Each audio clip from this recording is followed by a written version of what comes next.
Hello everyone, welcome back to Cookbook Chronicles.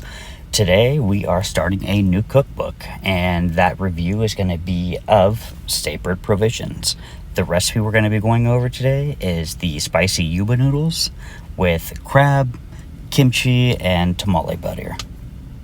Just as a heads up, it is Dungeness crab season here in San Francisco. So this is the perfect recipe to execute during this time.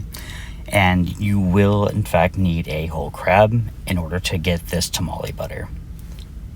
Now, as you've been watching, the Dungeness crab that I picked up is live. And what you do or want to do to begin cooking this crab is put it upside down in a pan and place it in the freezer for roughly 15 to 20 minutes. What this does is it causes the crab to go into a hypnosis of sorts, kind of puts it into like a trance-like state.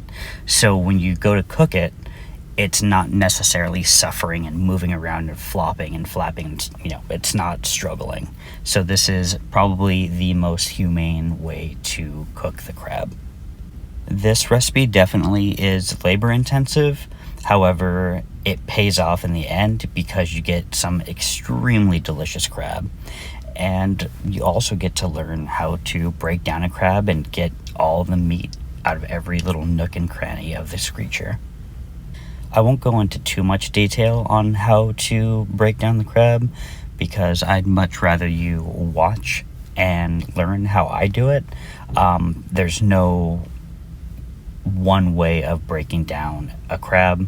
Some people use crackers, some use scissors like I do, and others use maybe a little mallet with a towel. But whatever way works best for you, go with that.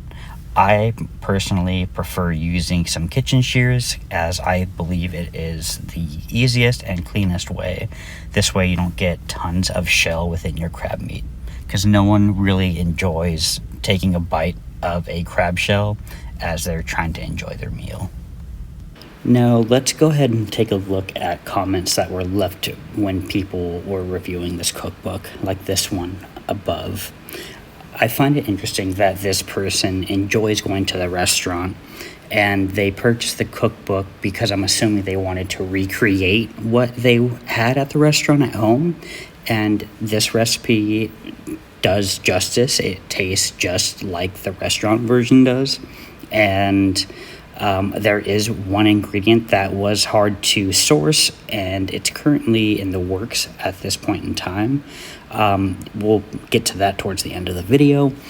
But if you're someone who bought this cookbook and then you are criticizing the fact that you're not able to, one, find the ingredients even though you live in San Francisco, and two, you are someone who doesn't necessarily prefer these kind of cookbooks and then give it, a low star rating because of that, I just find that kind of contradictory, if you will.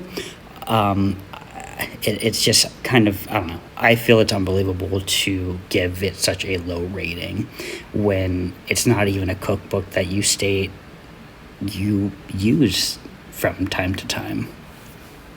Another comment that I saw was this one, stating that, there's beautiful photos within the cookbook and they very much like the recipes for the, quote, finishing touches, unquote.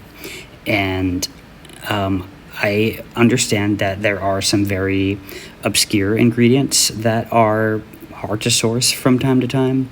But as I have stated in previous reviews, it's really simple to find things now. It's a simple Google search away, and finding these ingredients isn't as hard as some people make it out to be. It just sucks to see people give such low ratings to cookbooks that they're expecting to be completely different than what the restaurant actually is. In my experience so far, are some of the recipes hard to execute?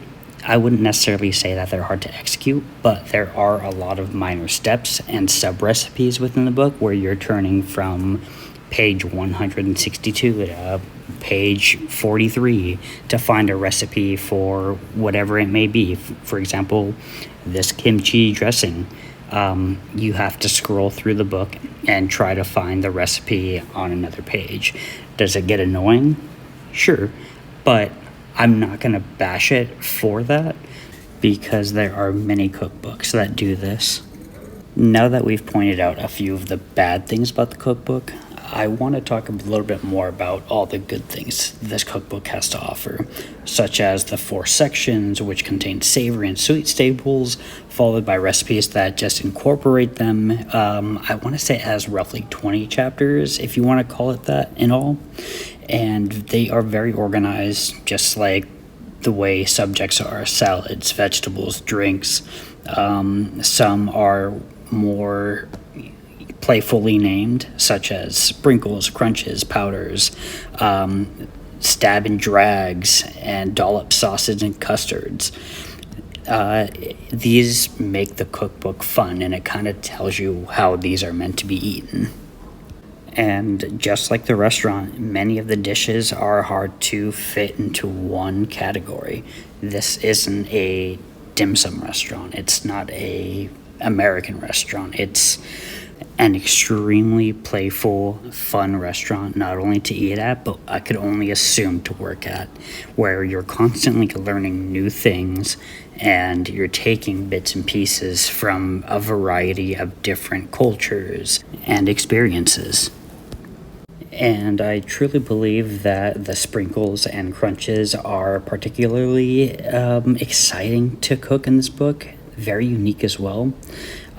If you're patient and you trust the process, I would highly suggest curing the eggs, and it's something that I really wish I had more time to do, and it is a part of this recipe.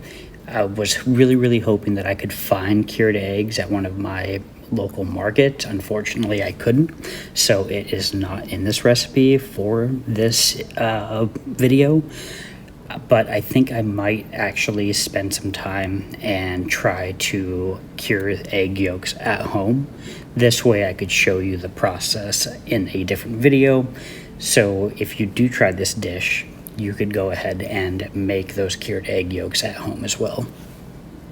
The only thing I didn't necessarily enjoy about this recipe was the fact that I felt that the crab really got lost with the sauce and the kimchi. And I, for one, when I eat crab, I like to actually taste the flavor of the crab. So for me, this was the only negative thing I could say about this recipe. Otherwise, it was relatively easy to make, and overall, again, tasted fantastic. But I just wanted more crabbiness, if you will, and that's the only thing I felt that this dish lacked, was just that flavor of crab, even though we're using the Tomalley butter, and I put a significant amount of crab meat in there. I'm really excited to show you all the next recipes that I'm doing for this cookbook, because they are even better than this one was. There's a lot more to learn, and I hope that you stick around, like, subscribe, leave a comment, and come back to see the other videos. Thank you.